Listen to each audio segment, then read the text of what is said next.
복된 주일 우리 오늘 같이 살펴볼 성경 본문 말씀은 고린도전서 9장 4절에서 12절입니다. 고린도전서 9장 4절에서 12절 우리 같이 합독하겠습니다. 우리가 먹고 마실 권리가 없겠느냐? 우리가 다른 사도들과 주의 형제들과 게바와 같이 믿음의 자매된 아내를 데리고 다닐 권리가 없겠느냐?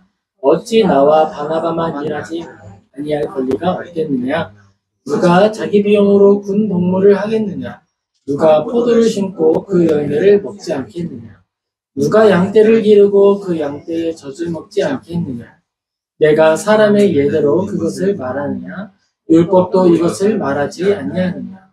모세의 율법에 곡식을 밟아 떠는 소에게 마음을 씌우지 말라 기록하였으니 하나님께서 어찌 소들을 위하여 염려하시느냐? 오로지 우리를 위하여 말씀하심이 아니냐? 과연 우리를 위하여 기록된 것이니 밭 가는 자는 소망을 가지고 갈며 곡식 떠는 자는 함께 얻을 소망을 가지고 떠는 것이라. 우리가 너희에게 신령한 것을 뿌렸은즉 너희의 육적인 것을 거두기로 과하다 하겠느냐? 다른 이들도 너희에게 이런 권리를 가졌거든 하물며 우리일까 보냐? 그러나 우리가 이 권리를 쓰지 아니하고 범사에 참는 것은 그리스도의 복음에 아무 장애가 없게 하려 함이로다. 아멘. 우리의 연약함을 사용하시는 하나님이라는 제목으로 우리 고린도전서 9장 4절에서 12절 함께 살펴보겠습니다. 여러분, 예수님께서 우리를 부르신 이유가 뭘까요? 예수님께서 우리를 부르시는 것은 십자가를 지게 하시려고 부르신 거예요. 이상하다. 제가 약관을 안 읽은 게 있었나요? 우리 계약사항 중에 그런 게 있었나요? 놀라시는 분 없죠? 마태복음 16장 24절, 우리 약관이죠? 같이 한번 읽겠습니다. 이에 예수께서 제자들에게 이르시되 누구든지 나를 따라오려거든 자기를 부인하고 자기 십자가를 지고 나를 따를 것이니라. 아멘. 여러분, 우리가 예수님을 믿는다라고 말하고 예수님을 따릅니다라고 말할 때에는 이걸 기억해야 합니다. 예수님이 우리를 부르신 것은 예수님처럼 죽게 하시려고 부르신 거예요. 예수님처럼 자기 십자가를 지고 따라오라고 부르신 겁니다. 바로 이것이 우리가 받은 소망이요 영광이고 명예이고 사명입니다. 이것은 영원한 소망과 부르심의 의미입니다. 영원한 생명을 따라서 추구하고 또 하나님을 따라 은혜에 은혜를 더하는 삶을 경험하게 하시려고 좁고 협착하여 찾는 이들이 많이 없는 바로 그 길에 대한 초대장을 주신 거예요. 바로 그 초대장의 증인이 되시는 분이 우리와 함께 하시는 성령님이시고 그 성령님이 우리 안에서 하시는 놀라운 사역 그 능력이 나의 입술을 통해 예수 그리스도가 나의 주인이십니다라고 기쁠 때나 슬플 때나 어려울 때나 고난 중에도 하나님 앞에 고백하게 하시는 것입니다. 천국을 향해 나아가는 길은 좁고 협착하여 찾는 이가 적다라고 하는 이 사실, 이 약관의 내용을 잘 기억하시기 바랍니다. 우리는 이것을 모른 채 믿는 것이 아니고 알고서도 믿는 거예요. 그게 우리의 여정입니다. 바울이 하나님의 길을 따라 걸어갈 때 은혜의 여정, 사람들 앞에서 설교하는 것과 사람들 앞에서 예수님을 증언할 수 있는 영광된 사명을 얻은 것과 동시에 예수님의 이름으로 채찍질 당하고 예수님의 이름으로 고난 앞에 서게 된다라고 하는 걸 함께 마시고 받아들였다라고 하는 것을 함께 기억해야 한다라고 말씀드렸습니다. 그 모든 것이 복과 함께 있는 고난도 우리에게 주어진 영광의 몫으로 받아들이는 것, 바로 그것이 우리가 받은 십자가 여정이다라는 거예요. 우리는 오늘도 바울의 삶을 살펴볼 겁니다. 사도 바울을 부르신 하나님과 그의 삶을 이끌어 가시고 만들어 가시는 하나님, 그리고 바울이 경험한 인생과 그가 맺은 열매, 그것들을 보면서 우리의 삶을 살펴보고 은혜를 확인하여 수납하는, 담아내는 우리 모두가 되기를 예수님의 이름으로 축복합니다. 아멘. 바울은 하나님 안에서 자기의 삶과 존재가 이 복음의 통로로 쓰이기를 원했습니다. 자신의 유익을 위해서 하나님을 믿는 일을 하는 것이 아니었어요. 중요하죠. 하나님의 유익을 위해서 나의 삶을 썼지 나의 유익을 위해서 하나님을 믿는 신앙을 쓰지 않았다라고 하는 겁니다. 이 바울이 살아낸 사역의 원리, 그가 살아갔던 감당했던 사역의 형태를 오늘날 우리는 용어를 만들었어요. 텐트메이커라고 부릅니다. 자비량 사역이라고 부르는 거예요. 복음을 위한 재원을 스스로 마련하는 겁니다. 여기에서는요, 하나님이 주신 열정과 하나님이 주신 사명이 연료가 되어서 모든 것들을 즐겁게 감당하는 거예요. 사실 우리 모든 성도들과 우리 모든 하나님의 자녀들은 다 자비량 사역자입니다. 다 자비량이에요. 어떤 사람은 자비량이라고 했을 때 재정을 만들어내는 은혜의 역할을 하기도 하고, 어떤 사람은 자비량이라고 했을 때 생명을 쏟아내는, 시간을 쏟아내는, 고난을 감수하는 방식으로 자비량 사역을 감당하게 되는 거예요. 바울은 어땠을까요? 바울은 그가 가지고 있었던 삶의 요소들을 전부 다 아주 총동원해서 자기의 사역을 온전히 감당했습니다. 먼저 바울은 로마 시민권자라고 하는 사실을 자기 사역을 위한 도구로 사용했어요. 그걸 따로 떼어놓고 이건 내 사역에 필요 없어 던져놓는 것이 아니라 사용했다라고 하는 거예요. 하나님의 말씀을 전하고 하나님을 향한 믿음을 감당할 때 제가 가지고 있는 요소 중에서 좀 덜 필요하다고 생각하는 게 뭐 있을까요? 전자공학을 공부했던 그 시간과 그런 생각 방식과 그때 가지고 있었던 어떤 현장 중심의 이 실용적 관점, 그런 것들이 필요하고 사용할 필요가 있다라고 하는 거죠. 신학이니까 이제 공학도로서의 마음은 버려놓자, 이게 아니라 그것 또한 하나님의 영광이 되도록 쓰기 위해서 노력하고 기쁘고 충분히 쓰는 거예요. 물론 우선순위에 있어서는 바울이 로마 시민권을 자기의 앞장서서 자기의 사역에 앞장세우지 않았던 것처럼 뒤편에 항상 후순위에 둘 뿐인 것이죠. 바울이 자기의 사역을 해나갈 때 또 하나 사용했던 것이 있어요. 그것은요, 텐트를 만드는 그의 기능이었습니다. 바울은 브리스길라와 아굴라와 함께 했던 텐트 짓는 일을 했습니다. 근데 이것은요, 그냥 단순 노동이 아니에요. 이건 시민권을 소유한 사람들이 갖는 전문적 직업이었어요. 바울이 바나바와 함께 브리스길라와 아굴라와 함께 그 일을 했습니다. 이 천막을 주로 사용했던 사람들은요, 로마의 군인들이었어요. 전쟁을 나갈 때나 주둔지에서 주둔할 때, 또는 그 군인들, 그 큰 레기온이라고 하는 한 부대에 많은 사람들이 이동하려고 할 때 그 천막들이 항상 필요했던 거예요. 그래서 그런 천막을 만드는 사람은 국가의 기능인이었고 군수 물자를 공급하는 사람이 되는 것입니다. 그만큼 권력자들과 밀접한 관계를 맺게 되는 것이죠. 이것은 제 이야기가 아니라 역사학자의 이야기였어요. 연구한 내용이었습니다.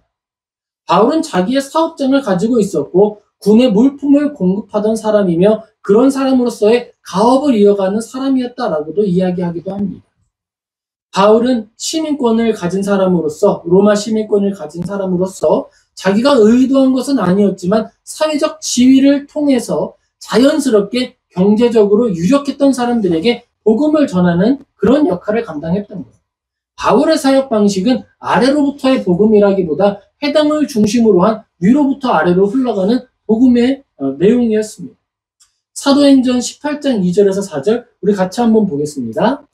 아굴라라 하는 본도에서 난 유대인 한 사람을 만나니 글라우디오가 모든 유대인을 명하여 로마에서 떠나라 한 고로 그가 그 안에 브리스길라와 함께 이달리아로부터 새로 온지라 바울이 그들에게 가매 생업이 같음으로 함께 살며 일을 하니 그 생업은 천막을 만드는 것이더라.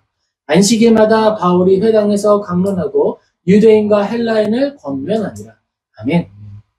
로마 시민권자들이 자꾸 로마에만 사니까 말한 거예요. 로마 시민권이기는 하지만 고향이 다른 사람들은 고향으로 좀 돌아가라. 그래서 다 돌아오게 됐고 바울과 협력해서 사역을 감당하게 된 거예요. 그렇게 바울은 복음을 전하는 사람이었지만 위에 있는 사람들, 권력 있는 사람들에게 직접 복음을 전하는 사역을 감당하며 그렇게 역량 있는 사역들을 감당하게 됐습니다. 사도들은 어떻게 했을까요? 어떤 사도들은요, 성령님께 이끌려서 달리는 마차를 따라잡아서 가서 부스에 있는 내시에게 복음을 전하기도 했고, 어떤 사람들은 가장 낮은 자, 아픈 자들을 찾아가서 복음을 전하기도 했습니다. 그런 방식으로 각자의 역량을 따라 내가 가지고 있고 내가 받은 달란트를 따라서 사역을 감당했다라고 하는 거예요. 누구는 높고 누구는 작은 것이 아니라 그 모든 것이 협력하여 선을 이루는 방식으로 사역을 해 나아갔다라고 하는 것을 우리는 기억해야 합니다. 바울이 가진 생업을 사역을 위한 도구로서 하나님이 쓰셨다라고 하는 걸 우리는 알 수 있는 거예요. 바울의 이런 사역 형태는요, 일반적인 게 아니에요. 뭐 오늘날 우리가 바울처럼 텐트 메이커를 해야 된다. 사명이 있고 하나님이 부르신 은혜의 흔적이 있고 나의 삶의 내용 중에 그러한 역량과 배움의 자리가 있었다고 하면 그 일을 하는 것이 마땅합니다. 하지만 그것을 모든 사람에게 적용해서 그러니까 너도 자비량으로 사역해라라고 추궁하고 요구하고 요청할 수는 없다라고 하는 거예요. 그것은 우리가 받은 은혜의 흔적과 나의 삶의 궤적을 따라서 자연스럽게 피어나는 은혜의 도구가 되는 거예요. 필요한 건 뭘까요? 내 삶을 묵상하는 거예요. 내 삶을 돌아보는 겁니다. 어디에서 어떤 우선순위로 돌아보는 걸까요? 복음을 따라 하나님의 말씀을 우선순위로 돌아보는 거예요. 어떻게 내가 살아남을 것인가가 아니라 어떻게 내가 하나님께 영광을 올려드릴 것인가. 그를 위하여 나의 삶에 주어진 재료들은 어떤 우선순위를 따라 배치되어야 할 것인가. 이걸 고민하고 이렇게 탐구하는 거예요.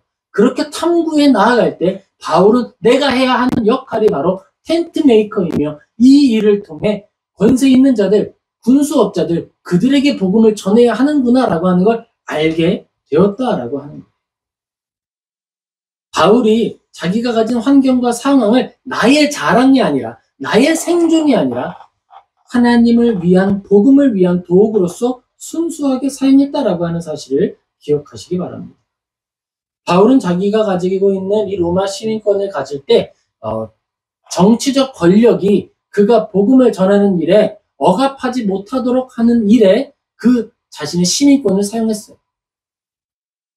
사도행전 21장 39절에서 40절 우리 같이 한번 읽겠습니다. 바울이 이르되 나는 유대인이라 소읍이 아닌 길리기아 다소의 시민이니 청컨대 백성에게 말하기를 허락하라 하니 천부장이 허락하거늘 바울이 층대 위에 서서 백성에게 손짓하며 매우 조용히 한 후에 히브리 말로 말하니라. 아멘. 지금 바울은요, 자기의 이 로마 시민권이라고 하는 자격을 가지고 어디에 어떻게 쓰고 있죠? 천부장한테 요구하는 거예요.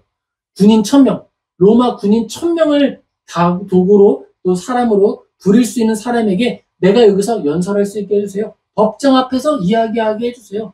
여기에 서서 정치적 권력에 왜곡된 복음을 전하는 것이 아니라 그것으로부터 아주 자유한 상태에서 아주 자유롭게 예수님을 증언하고 자기의 삶을 증언하는 자격을 얻게 되는 거예요. 그 일을 위하여서 나의 시민권을 쓰는 거예요. 우선순위가 좀 다르죠? 내가 살기 위해서 로마 시민권을 쓰는 것이 아니고 때를 얻든지 못 얻든지 복음을 전하기 위해서 그가 가진 역량과 역할을 썼다라고 하는 것입니다. 야, 이것이 바로 우리가 살아가야 하는 삶의 방식이고 하나님께서 우리에게 주신 많은 달란트들을 효과적으로 쓰는 거예요. 땅에 묻어놓지 않고 다 투자하고 다 사용하는 충성된 종의 모습이 되는 것입니다. 바울이 가졌던 바리새인이라고 하는 직분과 랍비라고 하는 그 지식도 마찬가지였어요. 바울은 자기를 고발하기 위해서 모인 사람들이 사두개인과 바리새파 사람이라는 것을 보고 바리새인들을 향해서 자신이 부활과 천사를 믿었다라고 하는 사실 때문에 박해를 받고 있다고 선언했고 이것을 통해서 바울을 고발하려고 했던 사람들이 두 개의 패로 나뉘어서 서로 충돌하게 하기도 했습니다. 사도행전 23장 6절에서 8절입니다. 같이 읽을게요. 바울이 그중 일부는 사두개인이요 다른 일부는 바리새인인 줄 알고 공회에서 외쳐 이르되 여러분 형제들아 나는 바리새인이요 또 바리새인의 아들이라 죽은 자의 소망 곧 부활로 말미암아 내가 신문을 받노라. 그 말을 한즉 바리새인과 사두개인 사이에 다툼이 생겨 무리가 나누어지니 이는 사두개인은 부활도 없고 천사도 없고 영도 없다 하고 바리새인은 다 있다 함이라. 아멘. 바울은 내가 가지고 있는 모든 것, 바리새인이라고 하는 것과 유대인이라고 하는 것과 또 랍비의 제자로서 자기 또한 랍비의 역할을 할 수 있는 사람이다라고 하는 것을 모두 다 복음을 위한 재료로 썼다라고 하는 거예요. 바울의 신앙은 자기에게 주어진 모든 재능과 환경을 남김없이 하나님께 올려드리는 그런 신앙을 가지고 있던 거예요. 남김이 없다라고 할 때 여러분 잘 기억하세요. 장점만이 아닙니다. 무엇까지도요? 단점까지도 하나님 앞에 드릴 모든 것에 포함된다라고 하는 것을 기억하시기 바랍니다. 고린도 후서 12장 7절에서 10절 같이 읽겠습니다. 여러 계시를 받은 것이 지극히 크므로 너무 자만하지 않게 하시려고 내 육체의 가시 곧 사탄의 사자를 주셨으니 이는 나를 쳐서 너무 자만하지 않게 하려 하심이라. 이것이 내게서 떠나가게 하기 위해서 내가 3번 주께 간구하였더니 나에게 이르시기를 내 은혜가 내게 족하도다. 이는 내 능력이 약한 데서 온전하여 짐이라 하신지라. 그러므로 도리어 크게 기뻐함으로 나의 여러 약한 것들에 대하여 자랑하리니 이는 그리스도의 능력이 내게 머물게 하려 함이라. 아멘. 여러분 바로 이거예요. 우리의 모든 것을 하나님이 쓰신다라고 할 때, 나의 모든 것을 주님이 사용하신다라고 할 때, 로마 시민권 있는 거나 바울이 바리새인으로서 공부했던 거나 랍비의 자격을 가질 만큼 총명하다는 거나 이런 자랑이 아니고 텐트메이커를 할 만큼 경제적으로 또는 사회적으로 지위가 있는 사람이다라고 하는 장점만이 아니라 단점까지도 얼마나 큰 단점인지 사역에 방해가 돼서 사역을 도대체 할 수 없는 그런 단점이라서 하나님 제발 없애주세요. 이것만 없으면 사역 잘할 것 같아요. 없어주세요. 3번이나 구했지만 하나님이 아니라는 너의 자랑만이 아니라 너의 단점까지도 내가 쓰는 것이다. 나의 영광을 위해 쓰임받는 것이다 라고 하나님이 알려주셨다라고 하는 것입니다. 여러분 이거예요. 이거. 여기에서 우리의 위로가 있고 여기에 우리의 평강이 있고 이렇게 우리의 모든 것들을 하나님 앞에 각을 떠서 제물로 올려드리는 것입니다. 장점만이 아니라 연약함까지도 배치하는 거예요. 하나님이 이 연약함을 하나님을 향한 섬김과 복음을 전하는 일에 어떻게 배치해야 할까요? 그랬더니 바울이 이야기합니다. 하나님, 그러면 내가 나의 연약함을 오히려 나의 모든 것 앞에서 자랑하고 모든 것 중에 우선순위에 앞에 두고서 주님을 드러내는 일에 늘 사용하겠습니다. 그리스도인들이 복음을 전할 때요, 어떻게 전할까요? 나 잘 됐습니다. 나 성공했습니다. 나 돈 벌었습니다. 이걸로 복음 전하는 거 아닙니다. 나 망했습니다. 나 파손한 사람입니다. 나 이렇게 무너진 사람입니다. 그럼에도 불구하고 주님 믿고 변해가고 있고 회개하고 있고 나는 주님 안에 내 인자가 되어서 늘 싸우고 있습니다. 이것을 통해 복음이 전해지는 것입니다. 그걸 말하는 거예요. 그걸 말하는 거예요. 높아지려고 하지 말고 낮아지기를 쓰는 거예요. 그랬더니 하나님의 나라가 확장되더라. 이것이 바로 바울의 삶을 이끄는 일관성이었습니다. 나의 모든 것을 쓰시는 하나님께서 나의 단점까지도 쓰신다. 나의 모든 것이 주님의 영광을 위해서 쓰여질 것이다. 그 확고한 믿음과 확신, 그 믿음을 가지고 나아갔다라고 하는 것입니다. 바울은 사람보다 능력이 많고 영력이 많고 지혜가 많은 사람이었어요. 그리고 하나님을 순수하게 믿었고 열정적으로 믿었습니다. 자, 그런데 여러분 중요한 사실은 바울이 이렇게 믿고 행동하면 우리가 가장 좋은 시나리오는 뭐예요? 그걸 보는 사람들이 이야, 바울 선생님 대단하십니다. 역시 바울 선생님 영광이 아주 놀랍습니다. 바울 선생님이 가지고 있는 그 단점들을 통해서 하나님의 영광이 드러나게 되기를 내가 기도하고 협력하겠습니다. 이런 제일 멋진 그림이겠죠. 그런데 지금 고린도 교회 사람들은 어떻게 행동하고 있어요? 바울이 가지고 있는 이 신앙의 열정과 신념과 믿음의 고백을 가지고 바울을 비난하기 시작합니다. 바울 그 사람 아무것도 못하는 사람이야. 아우 그 사람 단점 1억이 있었잖아. 그거 가지고 어떻게 사역을 해? 그거 사역 못해. 그거 사역자 아니야. 그 사람 전혀 역량도 없고 부족한 사람이야. 그러니까 우리 누구 따르자? 게바를 따르자. 게바는 베드로를 말하는 겁니다. 그러니까 우리는 아볼로를 따르자. 그러니까 우리는 바나바를 따르자. 여러 파로 나뉘어서 교회가 사분오열되고 찢어지게 되고 바울을 향하여서는 싫어하는 마음을 막 표현하는 여러 모양들이 나타나는 거예요. 무엇 때문에? 바울의 겸손 때문에. 바울은 그들이 가지고 있었던, 고린도 교회가 가지고 있었던 죄의 흔적과 죄로 인해 나타난 왜곡된 시선을 바로잡아주기를 원했습니다. 고린도 교회가 바울의 가치를 알지 못하고 고린도 교회가 바울을 사랑하지 못한 이유는 뭐예요? 타락했기 때문이죠. 부패했기 때문이죠. 죄가 눈을 사로잡아서 눈을 멀게 했기 때문에 하나님의 사람, 하나님께 쓰임받는 사람, 하나님께 가장 귀하게 쓰임받는 사도 바울을 알아보지 못하게 한 거예요. 여러분, 우리도 그럴 수 있습니다. 우리 주변에 그런 사람들 널리고 널렸습니다. 그래서 우리가 주변으로부터 나의 정체성을 확인해서는 땅에 떨어진 쓰레기로밖에는 평가받을 수가 없는 거예요. 우리의 평가는 어디에 있는 거예요? 주님께 있고 성경 말씀에 있고 하나님의 은혜 가운데서 발견되어야 하는 거예요. 내 안에 새겨진 예수 그리스도의 이름이 나를 새기고 나를 만들어내고 나를 올려 완성해 나아갈 때 우리의 참된 모습 발견할 수 있게 되는 거예요. 바로 그것이 우리의 신앙입니다. 바울도 마찬가지입니다. 바울은 그가 가르쳐 주려고 했던 거예요. 너희들은 나를 온전히 평가할 필요가 있고 너희들은 은혜 가운데에서 은혜의 눈을 떠서 사람을 바라보아야 할 필요가 있다라고 이야기합니다. 자, 근데 여러분, 우리가 여기서 고민해야 할 게 있어요. 타락한 교회와 타락한 사람들이 과연 바울의 가치만 몰아보았을까요? 아니었습니다. 그리스도의 사랑과 그 무게와 가치에 대해서도 온전한 평가를 하지 못했습니다. 무엇 때문에요? 타락한 본성과 타락한 마음에 의해서 눈이 멀어서 미각이 마비되어서 하나님의 주신 그 사랑을 깨닫지 못하고 맛을 알지 못하게 되었어요. 구약에서는 그 표현을 어떻게 했죠? 만나의 맛을 잃어버린 사람들로 표현되었습니다. 만나의 맛을 왜 잃어버렸을까요? 배가 불렀기 때문이죠. 배가 불렀기 때문입니다. 현장에서 배가 불렀기에 만나가 맛있지 않았습니다. 예수님의 사랑을 알지 못하고 예수님을 사랑하지 못했던 사람들은 왜 그랬을까요? 예수님 말고도 사랑할 게 너무도 많았기 때문에 예수님을 향한 사랑을 표현할 수 없었습니다.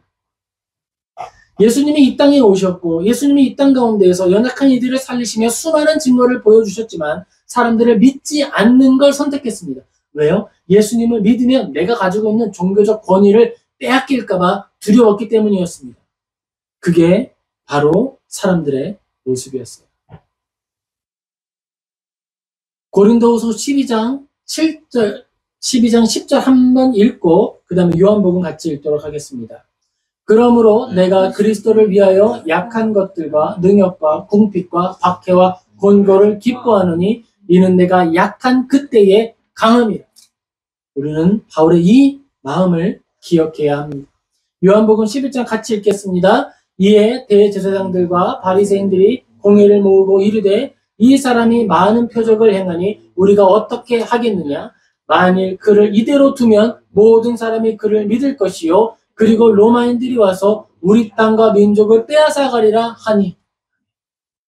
보세요. 지금 예수님을 믿지 않기로 다짐하는 사람들의 마음의 신념은 뭐예요? 예수님을 사랑하는 것보다 하나님을 사랑하는 것보다 내가 가지고 있는 사회적 지위를 지키려고 하는 마음이 크기 때문입니다. 그래서 어떤 사람인지 알지 못하고 보지를 않는 거예요.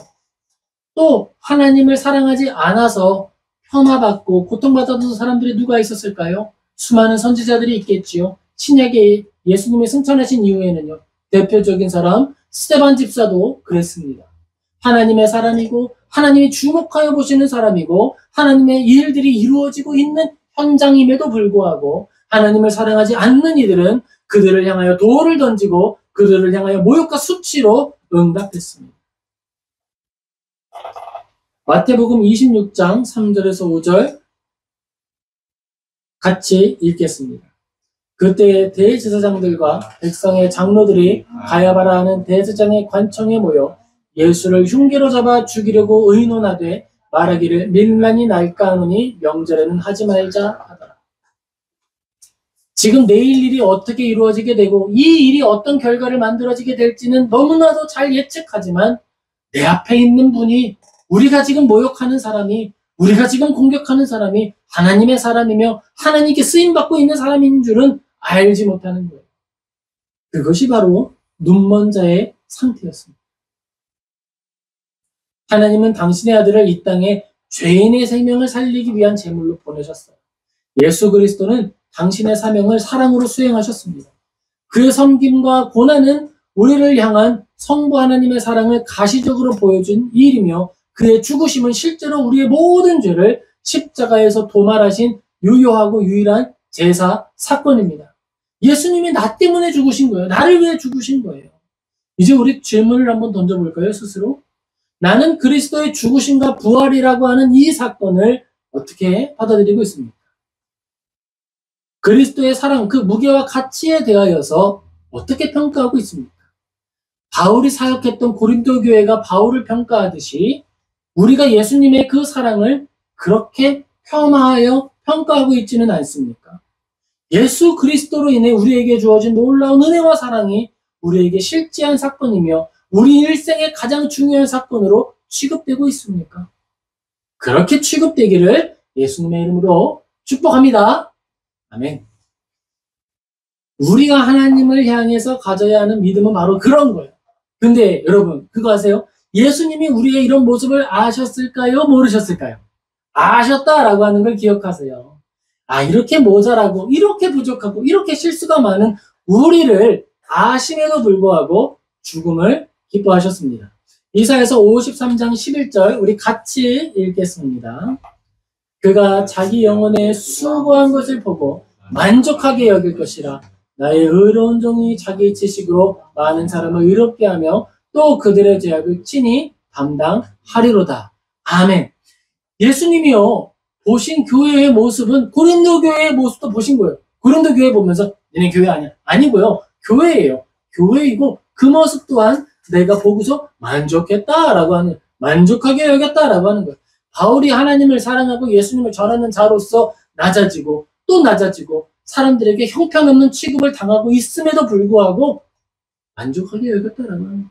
그를 위해 상급을 따로 준비하고 그를 위한 위로를 따로 준비하시며 하나님이 함께 하신다라고 하는 거예요. 마태복음 26장 39절입니다. 같이 읽겠습니다. 조금 나아가사 얼굴을 땅에 대시고 엎드려 기도하여 이르시되 내 아버지여 만일 할만하시거든 이 잔을 내게서 지나가게 하옵소서. 그러나 나의 원대로 마옵시고 아버지의 원대로 하옵소서 하시고. 이 말씀을 통해서 우리가 알 수 있는 건 뭐예요? 예수님의 십자가 사건은 예수님이 기뻐하셨을 뿐만 아니라 누구의 뜻이었다? 성부 하나님, 하늘에 계신 아버지의 뜻이었다. 뜻이었다. 나처럼 모자라고 나처럼 부족하고 나처럼 작은 자를 그의 종으로 삼으시고 그의 사랑하는 자녀 삼으시고 사랑하여 주기를 결정하시고 그의 사랑과 피를 부어주시기로 결정하신 것이 하나님의 기뻐하시는 뜻이었다라고 하는 것입니다. 하나님을 섬기는 바울의 유일한 소망은요, 복음에 전해지는 거였어요. 제가 확실하게 알 수 있는 게 있어요. 뭐냐면요, 바울은 속상할 때 지금 바울이 하찮은 취급을 당한 것 때문에 속상한 게 아니었어요. 그것 때문에 속상한 게 아니고 뭐가 속상해요? 그런 마음 때문에 이 복음의 진리가 함께 폄하되고 있다는 사실이 슬펐던 거예요.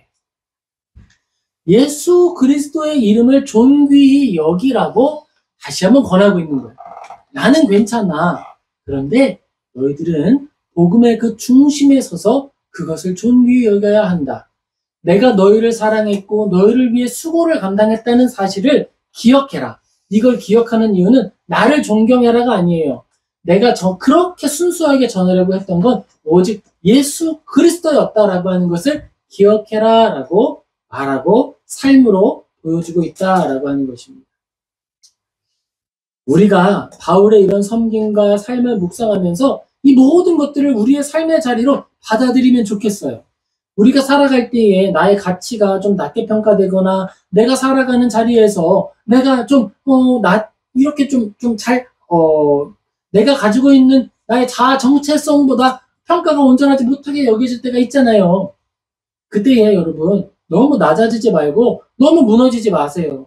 그건 하나님이 기뻐하시는 게 아닙니다. 왜냐하면 하나님은 우리의 낮아짐 또한 당신의 영광의 도구로서 받기를 기뻐하시기 때문에 그런 거예요. 우리는요, 높은 자존감 안에서 하나님이 우리를 세우셨다라고 하는 그 큰 능력 안에서 즐겁게 나누는 거예요. 나의 낮음까지도요. 그런데 우리가 가지고 있는 장점들은 얼마나 더 자랑스럽게 사용해야 하겠습니까? 그렇지 않습니까, 여러분? 모든 것이 주님께 드릴 것으로 아름답게 사용되어야 한다라는 거예요. 하나님께서 우리에게 행하신 모든 능력과 주권을 믿는다라고 말하는 것은 이 말을 하는 거예요. 나에게 주신 장점, 로마 시민권, 바리새인의 이야기들, 가르침들, 이것만이 아니라 나의 단점까지도 하나님이 주셨다라고 하는 것을 믿고 감사하는 것, 그것이 바로 하나님의 능력과 주권을 믿는다라고 말하는 믿음의 내용이 되는 거예요. 그게 하나님을 의지하고 그 안에서 안전함과 안정감을 느끼고 안정감 안에서 살아가는 삶의 내용이 되는 것입니다. 여러분, 우리 이번에는요, 고린도 교회를 한번 생각을 해볼까요? 고린도 교회는 어떤 교회예요? 바울을 싫어했고 쪼개졌고 막 무너졌으니까, 그 안에 여러 가지 죄악과 문제가 나타났으니까 거기는 지옥의 불쏘시개고 다 타락한 사람들이고 그거는 교회도 아니다, 이렇게 표현할 수 있을까요? 여러분 어때요? 고린도 교회는요, 하나님의 관심을 받고 있는 가장 관심받는 교회가 됐어요. 하나님의 사랑을 받는 가장 사랑받는 교회의 이름입니다. 그게 바로 고린도 교회예요. 고린도 교회를 너무너무 사랑하셔서 하나님이 특별히 구별하여 주신 사역자가 있는데 그 사역자의 이름이 누구예요? 사도 바울이에요. 고린도 교회를 너무너무 사랑해서 그 교회에 영향 있는 사역자들을 보내주는데 그 가는 사람들의 이름이 뭡니까? 아볼로, 디모데도 가고요, 바나바도 갔었고요. 하나님의 영향 있는 사역자들이 다 가서 섬기는 교회, 고린도 교회예요. 바로 그 교회입니다. 하나님이 사랑하는 교회입니다. 우리 안에 연약함이 있고 우리 안에 모자람이 있고 우리 안에 자금이 있지요. 그것이 내가 타락했다라고 하는 증거가 되는 것이 아닙니다. 오히려 그럼에도 불구하고 나를 사랑하시는 하나님의 능력이 더 크다라고 하는 사실을 기억하시기 바랍니다. 제가 참 사랑하는 신앙의 스승 중에 윌리엄 에임스라고 하는 사람이 있습니다. 그 사람은 신앙의 정수라고 하는 책을 썼어요. 그는 신앙의 여러 모습을 분별하고 섬세하게 글로 적어낸 사람입니다. 그가 써낸 책 중에 한 챕터는 하나님을 시험함이라는 챕터예요. 도발적인 제목이죠. 하나님을 시험하는 것에 대해서 정리를 해놓은 거예요. 여기에서는요, 다양한 생각과 목적으로 하나님을 시험하는 사람들을 성경의 사례들을 들어서 이야기를 합니다. 그리고 그것의 오류와 그들이 얼마나 큰 죄를 짓는 것이며 얼마나 큰 어려움을 야기하는 것인지를 이야기하고 있어요. 그런데 결론에서는요, 이렇게 결론을 냈습니다. 저 깜짝 놀랐어요. 읽어드릴게요. 하지만 그러한 시험은, 하나님을 시험한다라고 하는 여러 이야기를 말하는 거예요. 그러한 시험은 신앙의 행위이며 약속한 열매의 축복의 기대와 함께 하나님이 명령한 것들을 순종하고 실천하도록 우리를 인도한다. 그것 또한, 그런 모자람 또한 우리의 신앙이 자라가는 일을 위해서 잠시 쓰일 도구가 된다라고 하는 거예요. 물론 그것을 칭찬하는 건 아니에요. 하지만 그것이 나타난다고 해서 신앙이 없는 자로서 여기지 말고, 신앙 부족한 자로서 스스로를 낙심하지 말고 믿음 안에 더욱 담대히 나아가라라고 권하는 것입니다.